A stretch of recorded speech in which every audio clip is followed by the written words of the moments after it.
Job, chapitre 29. Job prit de nouveau la parole sous forme sentencieuse et dit : Oh, que ne puis-je être comme au mois du passé, comme au jour où Dieu me gardait, quand sa lampe brillait sur ma tête et que sa lumière me guidait dans les ténèbres.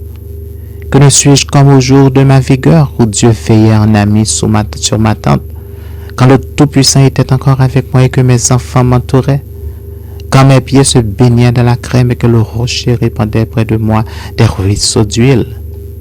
Si je sortais pour aller à la porte de la ville, et si je me faisais préparer un siège dans la place, les jeunes gens se retiraient à mon approche, les vieillards se levaient et se tenaient debout.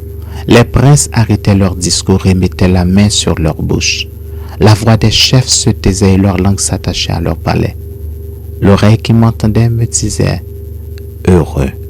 L'œil qui me voyait me rendait témoignage, car je sauvais le pauvre qui implorait du secours et l'orphelin qui manquait d'appui.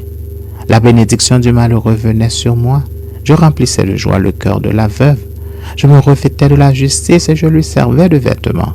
J'avais ma droiture pour manteau et pour turban. J'étais l'œil de l'aveugle et le pied du boiteux.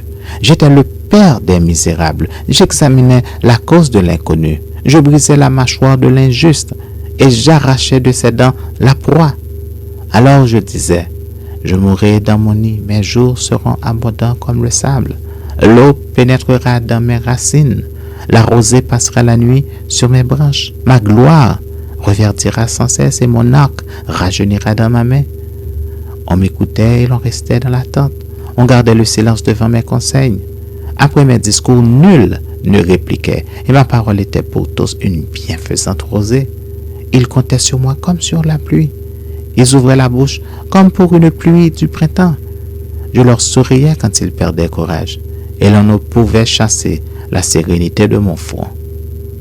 J'aimais aller vers eux et je m'asseyais à leur tête.